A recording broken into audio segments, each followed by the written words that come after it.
Hi guys, कैसे हैं आप लोग। This is me Shubham Upadhyay and welcome to this session of the भौकाल सवाल। अब मैं आप लोगों को ये सेशन स्टार्ट करने से पहले ही बता दूं कि ये जो सेशन मैं ले रहा हूं ये जुडिशरी एस्पिरेंट्स के लिए, लॉ के दूसरे जो एंट्रेंस एग्जामिनेशंस होते हैं उनके लिए, एडीपीओ एग्जामिनेशंस के लिए, या पब्लिक एम्प्लॉयमेंट से रिलेटेड किसी भी एग्जामिनेशन के एस्पिरेंट्स के लिए ये एक बहुत इंपॉर्टेंट सेशन होने वाला है। फॉर द सिंपल रीजन कि ये पूरा का पूरा जो सेशन है वो डील करता है ट्रांसजेंडर्स के रिजर्वेशन से। अब ट्रांसजेंडर्स को रिजर्वेशन किस प्रकार दिया जाता है, कोर्ट्स का इस बारे में क्या विचार है, हमारे सुप्रीम कोर्ट का इस बारे में क्या ओपिनियन है, ये सब कुछ डिस्कस होगा इन दिस सेशन, जहां पे हम लोग ये डिस्कस करेंगे कि क्या एक्चुअली ट्रांसजेंडर्स को रिजर्वेशन दिया जाना सही है, क्या उन्हें अगर रिजर्वेशन मिलता है तो किस कैटेगरी में मिलना चाहिए, और अगर रिजर्वेशन दिया जाता है तो क्या वो सिर्फ और सिर्फ एजुकेशनल इंस्टीट्यूशंस में हो या फिर वो पब्लिक एम्प्लॉयमेंट्स में भी अवेलेबल होना चाहिए। ऑब्वियसली सुप्रीम कोर्ट ने कई ऐसे मामलों में ऑलरेडी गाइडलाइंस दे रखी हैं और उनको भी हम स्टडी करेंगे, बट ये सेशन इसलिए इंपॉर्टेंट है क्योंकि ये अभी रिसेंटली बहुत ज्यादा हाईलाइट हुआ था because of one of the judgments of the Madras high court. Madras high court ने एक जजमेंट दिया है in the case of S Tamil Selvi versus the secretary and government of Madras. Now when we look at this entire matter, ये पूरा का पूरा मामला transgenders के रिजर्वेशन से डील करता है। ना अपने आप में ही ये बहुत ही ज्यादा एक प्रचलित टॉपिक माना जाता है, एक ऐसा टॉपिक माना जाता है जिस पे बहुत ज्यादा डिस्कशंस होते हैं, बहुत ज्यादा डिबेट्स होती हैं कि अगर ट्रांसजेंडर्स को ये रिजर्वेशंस प्रोवाइड किए जाएं तो ये रिजर्वेशंस किस कैटेगरी के बेसिस पे प्रोवाइड की जाए, और अगर रिजर्वेशन दिया जा रहा है तो ये हॉरिजॉन्टली प्रोवाइड किया जाए या वर्टिकली प्रोवाइड किया जाए। Everything has to be considered in its proper parallels in order to understand कि ट्रांसजेंडर कम्युनिटी को किस प्रकार के रिजर्वेशंस मिलने चाहिए और वो कैसा रिजर्वेशन डिजर्व करते हैं। सो ये सेशन पूरी तरीके से ट्रांसजेंडर रिजर्वेशन पे बेस्ड होने वाला है। आप लोगों को बहुत मजा आएगा, सेशन के एंड तक बने रहिएगा क्योंकि इसमें आपका ओपिनियन बहुत मैटर करता है। सो सेशन को शुरू करते हैं। सेशन को शुरू करने से पहले मैं आप लोगों को बता देता हूं कि दिल्ली में 30th ऑफ अक्टूबर को दिल्ली मीटअप होने वाला है, दिल्ली सफरनामा होने वाला है, जिसमें मैं 1-to-1 स्टूडेंट से इंटरैक्ट करने वाला हूं 12 बजे 30 अक्टूबर अनअकैडमी के एक्सपीरियंस सेंटर पे, क्योंकि अनअकैडमी ने एक बहुत अच्छी अपॉर्चुनिटी दी है हम एजुकेटर्स को कि हम ऑनलाइन के साथ साथ ऑफलाइन एरियाज में भी आप लोगों से कनेक्ट कर पाए। तो ये पूरा का पूरा एड्रेस यहां पे दिया हुआ है, ओल्ड राजेंद्र नगर में अनअकैडमी का एक्सपीरियंस सेंटर है, वहां पे मैं 30th अक्टूबर को आने वाला हूं। 12 बजे ये पूरा सेशन शुरू होगा और आप लोगों को बता दूं कि इस पूरे सेशन की आइटनरी क्या होने वाली है। So that is going to be number 1 the judiciary Manthan, जिसमें हम लोग सबसे पहले तो आप लोगों की ट्रबल शूटिंग पे डिस्कशन करेंगे, आप लोगों को कैसे स्टेट जुडिशियल सर्विसेज एग्जामिनेशन के लिए प्रिपरेशन करना चाहिए उस पे डिस्कशन होगा। How should you start, when should you start, what should be your plan B and alternative career options, and along with that when should you stop your preparation for judicial services, which is a very important question discussed by everybody. सो ये सारी चीजें judiciary मंथन का part होंगी। Second होगा हमारा mains examination test, जिसमें आप लोगों की आंसर राइटिंग स्किल्स को जज किया जाएगा, जिसके सब्जेक्ट्स की डिटेल आप लोगों को मेरे टेलीग्राम हैंडल पे मिल जाएगी। सब्जेक्ट्स तो मैं ऑलरेडी बता चुका हूं, IPC, CrPC, evidence and CPC. साथ साथ में इसी से रिलेटेड जो टॉपिक्स आप लोगों को प्रिपेयर्ड रखने हैं for the mains examination test वो भी आप लोगों को बताए जाएंगे। और हमारा शो स्टॉपर होगा the judiciary olympics which will be a completely law based quiz. आप लोगों को एक बात बता दूं कि इसका रजिस्ट्रेशन फॉर्म जो है वो आपको उसकी लिंक मेरे टेलीग्राम हैंडल से भी मिल जाएगी और इस वीडियो के डिस्क्रिप्शन बॉक्स में भी मिल जाएगी। इस बात का ध्यान रखिएगा कि ये जो पूरा का पूरा सेशन होने वाला है ये कंप्लीटली फ्री ऑफ कॉस्ट है। This session is completely free of cost for everybody. कोई भी स्टूडेंट, कोई भी जुडिशरी एस्पिरेंट, कोई भी लॉ स्कूल ग्रेजुएट, कोई भी working non working law professional इस पर्टिकुलर सेशन को अटेंड कर सकता है और ये टोटली फ्री ऑफ कॉस्ट होने वाला है। So if you wish to attend it, आप लोगों को बहुत मजा आएगा। आप लोग डेफिनेटली इस सेशन में आ सकते हैं on 30th of October। Unacademy का मेरा टेलीग्राम लिंक यहां पे आप लोगों के सामने है। यहां पे आपको मेरे कोर्सेज से रिलेटेड, डेली विजिट से रिलेटेड पूरी डिटेल्स मिल जाएंगी, रजिस्ट्रेशन फॉर्म मिल जाएगा। तो आप डायरेक्टली इस QR कोड को स्कैन करके या फिर इस ID पे जा करके देख सकते हैं जितने भी रजिस्ट्रेशन लिंक्स और जितने भी कोर्स लिंक्स वहां पे दिए हुए हैं। अब आगे बढ़ते हैं। अनअकैडमी के प्लस और आइकॉनिक प्लेटफॉर्म्स के बेनिफिट्स आपको पता है, तो इसीलिए मैं ज्यादा डिटेल में नहीं जाऊंगा। बट आइकॉनिक का जो मेंटर्स अलॉटमेंट होता है स्टूडेंट्स को, वो डेफिनेटली आपको चेकआउट करना चाहिए। And if you wish to join Unacademy, just remember to use the code JW10। JW10 को आप यूज करते हैं तो यू गेट 10% डिस्काउंट फ्लैट, और अगर 20% ऑफर चल रहा है तो इसी कोड पे आपको 20% ऑफ भी मिल जाएगा। चलिए अब आज का भौकाल सवाल, आज का सबसे इंपॉर्टेंट, सबसे ज्यादा बुनियादी सवाल यह है कि whether reservation should be provided to the transgenders. Now अब आप लोग सोचेंगे कि शुभम सर ये क्या बात हुई, ट्रांसजेंडर्स को रिजर्वेशन दिया जाना चाहिए, इसके बारे में तो हमारा सुप्रीम कोर्ट खुद बोलता है। नालसा के केस में या national legal services authorities of India के केस में यह चीज सुप्रीम कोर्ट ऑलरेडी डिसाइड कर चुका है that the transgenders of this country should be provided a proper reservation in all the matters relating to educational institutions, admission in educational institutions and public employment। तो दोनों ही जगहों पे already supreme court को recognition, supreme court के द्वारा recognition दिया जा चुका है that the transgenders should be provided a proper reservation. But फिर यह सवाल हमारे सामने क्यों है? यह सवाल हमारे लिए इसलिए जरूरी हो जाता है, यह सवाल हमारे लिए इसलिए इंपॉर्टेंट होता है क्योंकि ऑलरेडी रिजर्वेशन को लोग अलग अलग नजरिए से देखते हैं। जब हम कैटेगरी वाइज रिजर्वेशन की बात करते हैं, जब हम क्रीमी लेयर की बात करते हैं, जब हम सवर्णों की बात करते हैं, अनरिजर्व कैटेगरी की प्रॉब्लम्स की बात करते हैं, जब हम ट्रांसजेंडर्स की बात करते हैं, जेंडर बेसिस पे मिलने वाले रिजर्वेशंस की बात करते हैं, तो इन सभी पॉइंट्स में ट्रांसजेंडर एक बहुत ही ज्यादा हाईलाइटेड पॉइंट माना जाता है, क्योंकि ट्रांसजेंडर्स को दिया जाने वाला जो रिजर्वेशन है, क्या वो उनके लिए एक एडिशनल बेनिफिट है या फिर वो एक उनकी बेसिक रिक्वायरमेंट है because of the social stigma that is being attached to being the transgender. अगर कोई व्यक्ति ट्रांसजेंडर है तो उससे रिलेटेड जो सोशल स्टिग्मा जुड़ी हुई है वो अपने आप में कैसी होती है और क्या इसकी वजह से रिजर्वेशन दिया जाना जरूरी है, नहीं है, दैट इज द भौकाल सवाल।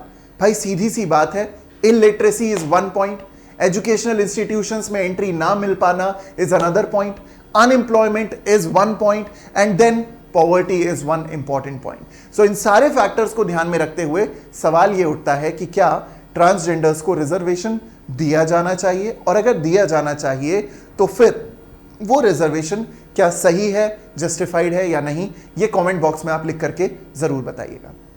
अब चलते हैं हमारे केस की तरफ, that is the case of S Tamilselvi versus the secretary. ठीक है, पूरा मद्रास का जजमेंट है। ठीक, अब जब आप इस पूरे मामले को देखते हो, तमिलनाडु का केस है, मद्रास हाई कोर्ट ने यहां पे जजमेंट दिया है। पहले मैं आप लोगों को इसके बैकग्राउंड के बारे में बताता हूं। तो मामला कुछ ये है कि जो पिटिशनर हैं, जिन्होंने यहां पे पिटिशन दायर किया था, उन्होंने 2018 और 2019 इन 2 वर्षों में एक डिप्लोमा किया इन द नर्सिंग कोर्स।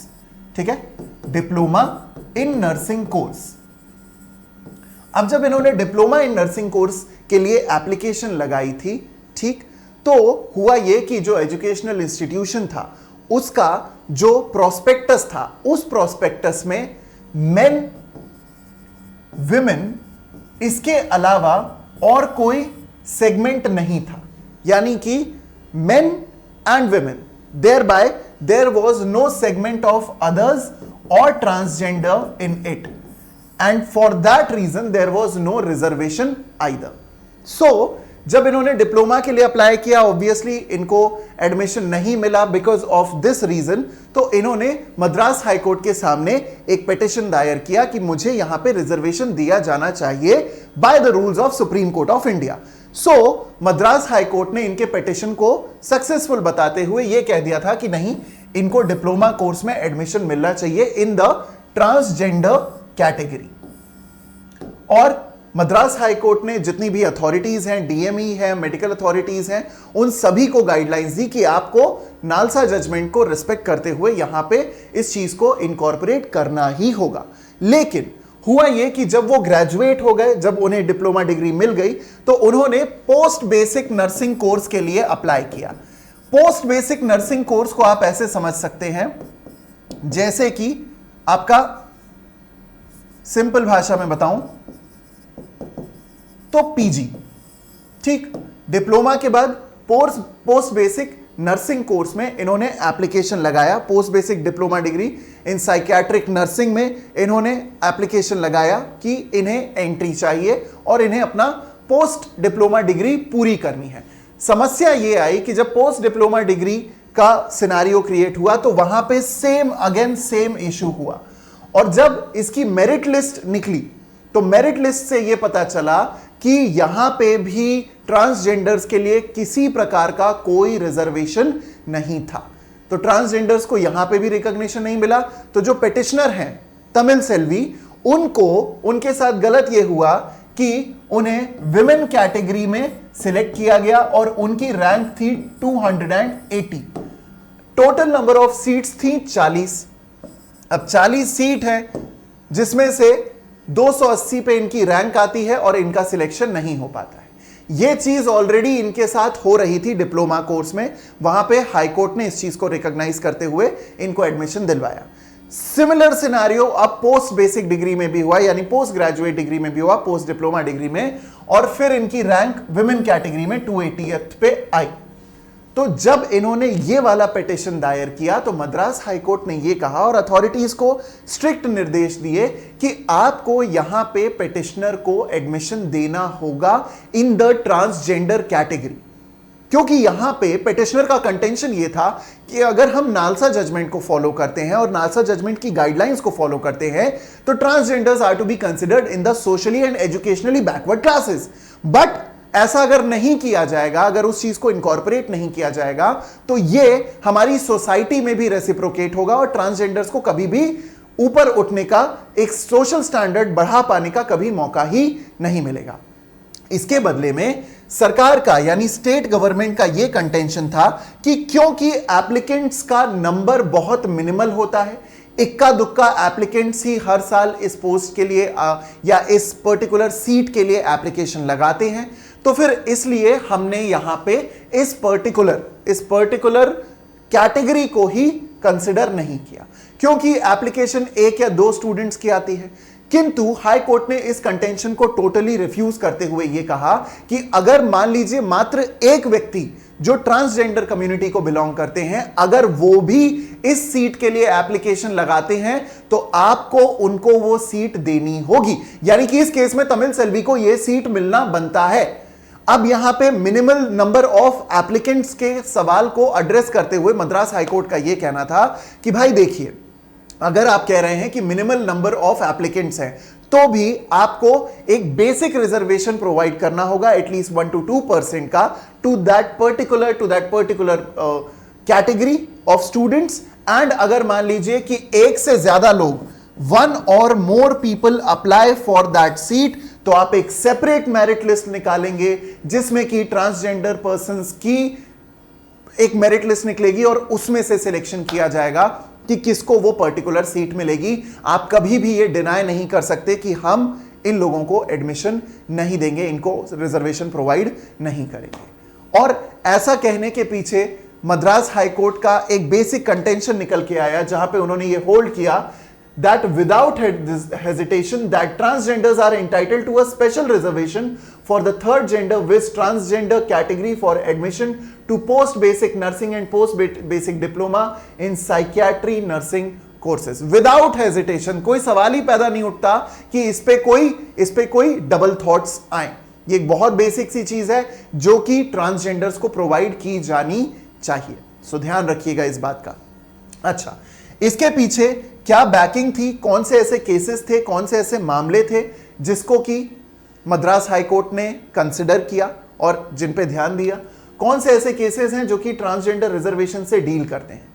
सबसे पहला केस है NALSA versus Union of India.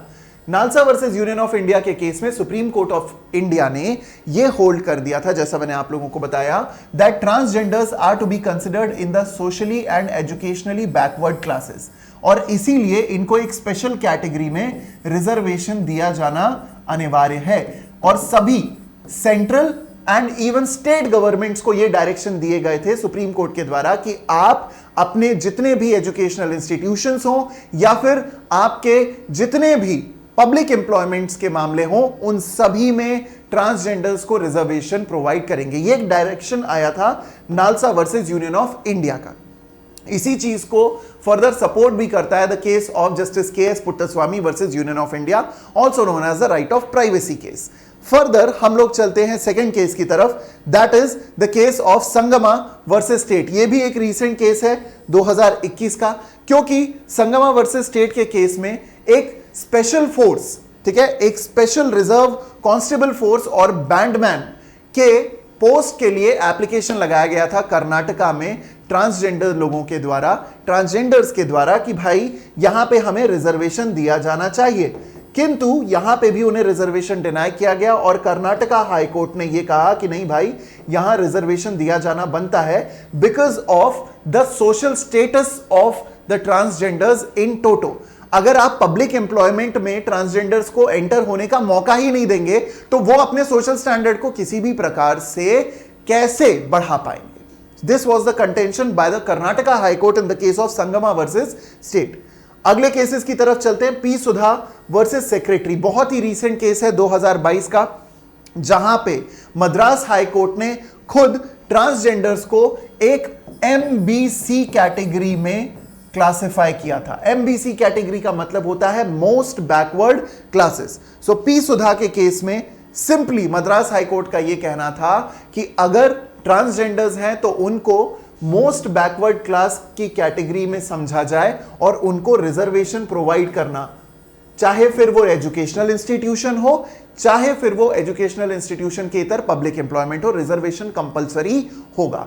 This was the point of it. उसके बाद आते हैं मतम Ganga Bhavani versus state of Andhra Pradesh. Again यहां पे भी सेम रूल ही एप्लीकेबल हुआ था, क्योंकि ट्रांसजेंडर्स ने अप्लाई किया था पुलिस डिपार्टमेंट में एंट्री के लिए, बट अगेन उनको ये एंट्री डिनाई कर दी गई। तो आंध्र प्रदेश हाई कोर्ट का भी यहां पे यही कहना था कि यहां पे reservation has to be provided to the transgender just so that if they wish to be part of the police services and the police department, keeping in mind the physical and mental needs of the transgenders, ये recruitment provide किया जाना चाहिए। That was held in the case of Matam Gagan Bhavani, and the last case is Ganga Kumari versus State of Rajasthan, one of the recent cases।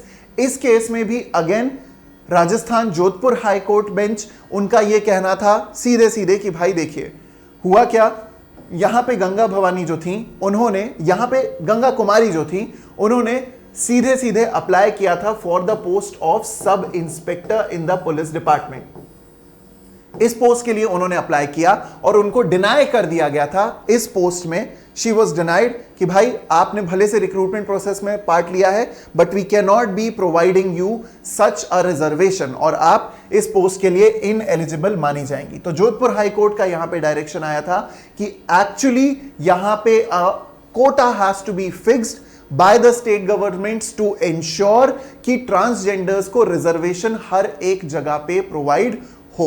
यह बहुत ज्यादा relevant हो जाता है जब आप ट्रांसजेंडर्स को रिजर्वेशन देते हो।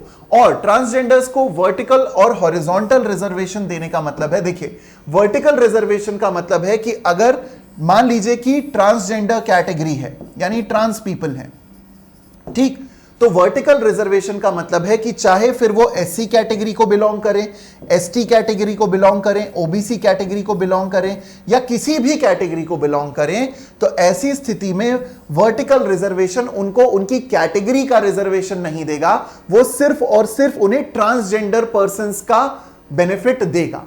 मतलब कि अगर कोई ट्रांसजेंडर एससी, एसटी या ओबीसी कैटेगरी को बिलोंग करते हैं तो उनकी कैटेगरी मायने नहीं रखेगी और उनका ट्रांसजेंडर होना मायने रखेगा। That is the vertical reservation. Horizontal reservation is more comprehensive which is actually promoted, क्योंकि हॉरिजॉन्टल रिजर्वेशन में reservation is provided in a horizontal manner. मतलब अगर कोई व्यक्ति ट्रांसजेंडर है और ऐसे में ट्रांसजेंडर होते हुए एससी या एसटी या ओबीसी कैटेगरी को बिलोंग करते हैं तो उनको इन कैटेगरीज में अलग अलग रिजर्वेशन दिया जाएगा। So this form of reservation is considered to be more significant, more relevant and more useful in comparison to the vertical format of reservation for the transgenders. So that is why this makes up for an important point for the reservation of transgenders in our country. अब आप लोगों को यह बताना है comment box में लिख करके कि आपका क्या मानना है इस रिजर्वेशन के बारे में। देखिए, रिजर्वेशन हमारे देश का एक बहुत ही ज्यादा ज्वलंत मुद्दा रहा है काफी समय से। इनफैक्ट हम कह सकते हैं कि आजादी के बाद से ही रिजर्वेशन एक ऐसा टॉपिक रहा है जिस पे बहुत ज्यादा डिबेट्स, बहुत ज्यादा कॉन्फ्लिक्ट्स और बहुत ज्यादा डिस्कशंस होते आए हैं। लेकिन यहां सवाल यह है कि हमारे समाज का एक ऐसा तबका जो कि ट्रांसजेंडर कैटेगरी को बिलोंग करता है, एक सिग्निफिकेंट नंबर है उनका, क्या उन्हें एजुकेशनल इंस्टीट्यूशंस या पब्लिक एम्प्लॉयमेंट्स में मौका नहीं दिया जाना चाहिए? हमने शबनम मौसी का नाम सुना है, लेकिन हम ये जरूर भूल जाते हैं कि ये category of persons actually deserve the proper standard of living, they actually deserve the proper level of education, they also deserve proper employment in the public and private sectors. Social stigma जुड़ा होने की वजह से ये तीनों ही चीजों से इनको दूर रखा जाता है and for that reason cause होता है poverty, which is absolutely not justified for persons of transgender category. आपका इस बारे में क्या विचार है मुझे जरूर लिख करके बताइएगा कमेंट बॉक्स में। आप लोगों के विचारों का इंतजार रहेगा। एक बार फिर से आप सभी लोगों को बता देना चाहता हूं कि कल यानी कि 30th of October को मैं दिल्ली आ रहा हूं। अगर आप लोग चाहते हैं दिल्ली में मेरे से मिलना, और ना सिर्फ मेरे से मिलना, अपने सारे सवालों का जवाब पाना, चाहे जो भी आपका प्रिपरेटरी क्वेश्चन हो, everything will be answered 1-to-1 over here in Judiciary Manthan in the entire Delhi meetup। पूरी आइटनरी आपके सामने है, डेट आपके सामने है, वेन्यू आपके सामने है, रजिस्ट्रेशन लिंक डिस्क्रिप्शन बॉक्स में और मेरे टेलीग्राम हैंडल पे दिया हुआ है। तो कल आप लोगों से मिलता हूं 30th of October 12 बजे। 3 घंटे का सेशन होगा, बट गारंटी है मेरी कि आप लोग 1 मिनट के लिए उठ करके नहीं जाओगे। सो आई होप आपको ये सेशन पसंद आया। This is me Shubham Upadhyay signing off. Tata, bye bye, take care, good afternoon, good morning, good evening, बेला चाओ एंड जय हिंद। ठीक है, बाय बाय।